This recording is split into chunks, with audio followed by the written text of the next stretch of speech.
நாங்க பார்ப்போம். ஏன் இந்த இந்து மணி இயக்கம் தமிழகத்தை துவங்கணும்?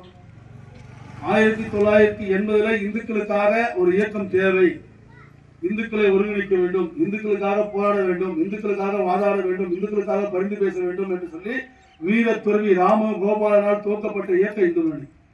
இன்னைக்கு நம்ம கிராமத்துல, அந்த கிராமத்தில் எல்லா வீடுகளில் இருக்கின்ற எல்லா மக்களும் பங்கேற்று எல்லா மக்களையும் ஒருங்கிணைத்து ஒரு கொடியேற்று விழா நடைபெறுகிறதா? நம்ம இந்து மணி எந்த லட்சியத்துக்காக துவங்கணும்? இந்துக்களை ஒருங்கிணைக்கிறதுக்காக துவங்கணும். இந்து சமுதாயத்தை கட்சியை கடந்து சாதியை கடந்து எல்லாரும் ஒரு அணியில் திரட்டி காவி கொடியிற்கு இருக்கிற லட்சியத்துக்காக துவங்கப்பட்டது. அந்த லட்சியத்தை அடைய நோக்கத்துக்கு வழியை நம்ம பார்க்கிறோம். இந்த கிராமத்தின் மூலமாக இந்த கிராமத்தில் தாய்மார்கள், குழந்தைங்க, பெரியவங்க எல்லாரும் வந்திருக்காங்க. இன்னைக்கு ஒரு நாள் எந்த வேலைக்கு போகாம, தொழிலுக்கு போகாம இந்த கொடியேற்றத்தில் கலந்துக்கிறதுக்கு ரொம்ப மிக்க மகிழ்ச்சி. ஏன் இந்த காவி கொடி இந்த கிராமத்தில் பறக்கணும்? இந்து மணி இயக்கம் எல்லா கிராமத்திலையும் துவங்கணும். அப்படி என்ன நோக்கம்? ஓட்டு வாங்கணுமா, அரசியல் செய்யணுமா? அப்படி ஒரு சின்ன யோசனையோட இந்து மணி கிடையவே கிடையாது. எப்பயும் இருக்கிற பொறுப்பாளர்கள் ஓட்டு போடும், ஓட்டு கேட்டு வரமாட்டோம். இது அரசியலுக்கு அப்பாற்பட்ட இயக்கம். இந்துக்களை ஒருங்கிணைக்க வேண்டும், இந்து சமுதாயம் சக்தி உள்ள சமுதாயமா மாற வேண்டும். அப்ப இப்ப சக்தியில்லா சமுதாயமா இருக்கா? அதான் உண்மை. நாடு முழுவதும் இந்து சமுதாயம் பெரும்பான்மை சமுதாயம் இன்னைக்கு எப்படி இருக்குன்னு சொன்னா பிரிஞ்சு கிடக்கு, சக்தி இழந்த கிடக்கு, தன்னுடைய அடையாளத்தை இழந்த கிடக்கு, தமக்கு உண்டான பெருமையில என்னன்னு தெரியாம இருக்கு. இந்து சமுதாயம் இன்னைக்கு ஒன்னா இல்ல, ஒத்துமையா இல்ல, அடையாளமா இல்ல. அந்த சமுதாயம் தன்னுடைய இயல்பு நிலையை மறந்து வேறொரு பாதைக்கு போயிட்டு இருக்கு. அந்த வேறொரு பாதைக்கு போற இந்துக்களை ஒருங்கிணைச்சு ஒரு அணியில் திரட்டணும் தான் நம்ம இந்து மணி இயக்கம் இருக்கு. அப்படி என்ன இன்னைக்கு சமுதாயத்துக்கு பிரச்சனை இருக்கு? இந்து சமுதாயத்துக்கு என்ன பிரச்சனை இருக்குன்னா இந்துக்களுக்கு தெரியாம இருக்கும். அப்படி என்ன பிரச்சனை? குறிப்பா நம்ம இந்த காட்பாடி பகுதியில, இந்த சித்தூர் காட்பாடி இந்த எல்லைப்புறம் பகுதியில பாத்தீங்கன்னா முழுவதுமே கிறிஸ்தவனுடைய தாக்கம் நிறைந்த பகுதி சொல்லுவாங்க. ஆனா இந்து அதை பத்தி கவலைப்படுறானா? இன்னைக்கு நிறைய கிராமங்கள்ல இந்து சமுதாயம் கொஞ்சம் கொஞ்சமா மதம் மாறிட்டு இருக்கு. சார் மதம் மாற நமக்கு என்ன பிரச்சனை சார்? அவன் நான் முருகரை கும்பிட்டேன், காளி கும்பிட்டேன், காத்தால கும்பிட்டேன், மாரியத்தை கும்பிட்டேன், பிள்ளையார கும்பிட்டேன், ஒரு இயேசுநாதன் கடவுளை கும்பிட போறான். என்ன தப்பு? நான் இயேசுநாதன் கும்பிடுறது தப்புன்னு நான் சொல்ல வரல, என் தனிப்பட்ட கருத்து. எல்லா கடவுளும் போற அவரும் கடவுள் தானே, கும்பிடுவோம். ஆனா இயேசுநாதனை கும்பிட்ட ஒரு காரணத்துக்காக என் சாமி சாத்தா, என் சாமி பேய், என் சாமி பிசாசு, நியாயமா சொல்றது? சரி, இயேசு கும்பிட போற ஒருத்தன் சர்ச்சைக்கு போய் அந்த கையெழுத்து கும்பிட்டு இயேசுப்பா என்ன காப்பாத்து சொன்னா, இல்ல இப்படி கும்பிடாது இப்படி கும்பிடணும். சர்ச்சைக்கு போறதுக்கு முன்னாடி எங்க அம்மா எல்லாம் இங்க பாருங்க பூவோட பொட்டோட ரொம்ப மங்களகரமா இருக்காங்க. ஆனா இவங்க சர்ச்சைக்கு போறாங்க ஒரு சாமி கும்பிடணும் தான். ஆனா அவங்க போசல பூவோட பொட்டோட சர்ச்சைக்கு போறாங்க. ஆனா சர்ச்சில் என்ன சொல்றான்? நீ பூ வைக்க கூடாது, பொட்டு வைக்க கூடாது, மெட்டி போடக்கூடாது, தன்னுடைய அடையாளத்தை இழந்து போறாங்க. இந்து சமுதாயம் கொஞ்சம் கொஞ்சமா தன் அடையாளத்தை இழந்துகிட்டு இருக்கு. அடையாளத்தில் இருந்தா என்ன பிரச்சனை? தமிழ் பண்பாடு, தமிழ் கலாச்சாரம் வாசல் தெளிச்சு கோலம் போறது,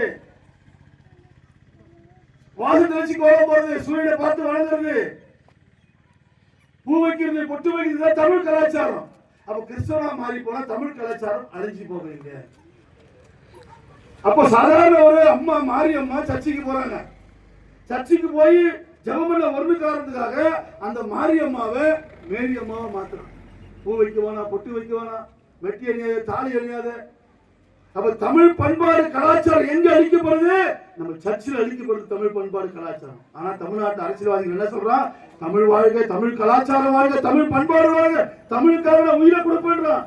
தமிழ் கிராமங்கள்ல அப்பாவி இந்துக்களை, வேலைக்கு போற இந்துக்களை, வீட்டுல இருக்கிற பெண்களை போய் ஏமாத்தி மதம் மாத்தி சர்ச்சைக்கு கொண்டு போய் பூவையும் பொட்டி அழிக்கிறானே. இந்து சமுதாயத்துடைய பண்பாடு கலாச்சாரம் சர்ச்சை வாசல்ல அழிஞ்சு போகுது. இதை பத்தி யாராவது கேட்பானா?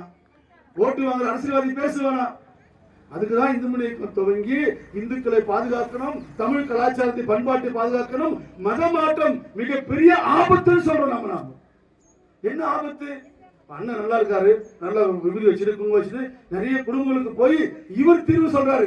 உங்க வீட்டுல நல்ல நல்ல விஷயம் நடக்க போதுமா, நீங்க இதுக்காக இருக்கணும், நீங்க இந்த சாங்கியம் பண்ணணும், இந்த சாமி கும்பிடணும், இந்த கோவிலுக்கு போகணும். இந்த சமுதாயத்துக்கே வழிகாட்டக்கூடிய இந்த சமுதாயம் ஒட்டுமொத்த இந்து சமுதாயத்துக்கு அவன் எவ்வளவு பேர் செல்வந்தா இருப்பான். வீட்டு வாசல்ல போய் நின்று ஒரு வார்த்தை சொன்னா அந்த வார்த்தையை கட்டுப்பட்டு வெளியே வந்து நிற்பான். என்னங்க சொல்றீங்க? ஆமாங்க. சரி, என்ன பண்ணணும்? இல்லையா இந்த பண்ணுங்க, இந்த விஷயம் செய்யணும். ஒட்டுமொத்த சமுதாயத்துக்கு வழிகாட்டக்கூடிய இந்த சமுதாயத்தை, இந்த குடும்பத்தை 5 பேரை கொண்டு போய் மதம் மாத்தி வச்சிருக்கான். எவ்வளவு பெரிய ஆபத்து இது! அப்போ இங்க எங்க இந்த மதமாற்றம் இங்க நடந்தா எதெல்லாம் பாதிக்கும்? நீங்க பல வீடுகளுக்கு போய் நல்ல வாக்கு சொல்றவங்க, நீங்க உங்க நல்ல வாக்கு மூலமா அந்த குடும்பம் சுபிட்சமா இருக்கும், நோய் நொடி இல்லாம இருக்கும். அப்ப இந்த இடத்த நீங்க அறுத்தா அப்ப சமுதாயத்துல மாற்றத்தை கொண்டு வருவான். அவன் மன கஷ்டங்களை தீர்க்கக்கூடிய நபர்கள் நீங்க. அப்ப அவன் மன கஷ்டத்தோட இருப்பான். யாரும் அந்த வீடுகள் இருக்கிற செல்வந்தர்கள் எல்லா வீட்டுக்கு போறோம், அதுதான் கிறிஸ்தவ திட்டம் போடுறான். உங்களை கிறிஸ்தவ மதம் மாத்திட்டா இந்து சமுதாயத்துடைய உறவு கட்டாயிடும். நீங்க போய் நல்ல வாக்கு சொல்ல முடியாது, நீங்க போய் ஒரு வீட்டுல குறி சொல்ல முடியாது, ஒரு வீட்டுல வாக்கு சொல்ல முடியாது. அப்போ உங்களை மதம் மாத்த திட்டம் போடுறான். இந்த திட்டம் எங்க இருக்குது? உலகளாவிய கிறிஸ்தவ திட்டம் போடுறான். யாரெல்லாம் மதம் மாத்தணும், எப்ப மதம் மாத்தணும், எப்படி மதம் மாத்தணும். இந்த ஊர்ல 5 பேர் மதம் மாக்கிட்டு போயிருக்காங்க. அவங்களை கூப்பிட்டு ஏன் மதம் மாறி போனேன்னு கேட்டா, உங்க சாமி சாத்தான்னு சொல்லுவான், உங்க சாமி பேய் பிசாசு கல்லு, எங்க இயேசுநாதர் உண்மையான கடவுள்னுவான். சரிப்பா, உங்க இயேசுநாதர் உண்மையான கடவுள் நான் ஏத்துக்கிறேன். உங்க இயேசுநாதரை 3 ஆணி வச்சு அடிச்சு முடிச்சுட்டாங்களே, எப்படி ஒருத்தர் உயிர் தேர்ந்து வர முடியும்? 3 ஆணியை வச்சு அடிச்சு அவரை சிலுவையில் அடிக்கிறாங்க. ஆனா சிலுவையில் அடிக்க சொல்ல இயேசுநாதர் என்ன தெரியுமா சொல்றாரு? பரலோகத்தில் இருக்கும் பரமபிதாவே என்னையும் கைவிட்டீர். யாரை பார்த்து? அந்த இயேசுநாதர் பரலோகத்தை பார்த்து, பரலோகத்தில் பரமபிதாவே என்னையும் கைவிட்டீர். அவர் 3 ஆணி வச்சு அடிச்சு முடிச்சிடறாங்க. 3வது நாள் உயிர் தேர்ந்து வரதா கிறிஸ்துவ நம்புறான். செத்து போயிட்டு 3வது நாள் வந்தா நம்ம என்ன சொல்லுவான்? பேய் பிசாசு தானே சொல்லுவோம், சாத்தான் தானே சொல்லுவோம். ஆனா அவன் நம்மள சாத்தான் சொல்றான். உன் கடவுள் அவரை காப்பாற்றிக்க முடியாத கடவுளை நம்மளை காப்பாற்ற முடியுமா? சரி, நம்ம கடவுள் எங்கேயாவது இறந்திருக்கா? நம்ம புராண இதிகாசங்கள்ல நம்ம முருகரோ, பிள்ளையாரோ, மாரியம்மோ, காளியாத்தாவோ இறந்து போற ஒரு கடவுள் சொல்லி பார்ப்போம். இன்னமும் கடவுள் நம்ம கூட வாழ்ந்துட்டு இருக்காங்க. ஒரு உடுக்கை எடுத்து பம்பை எடுத்து அடிச்சுனா கடவுள் வந்து எழுக்க பேசுவான்.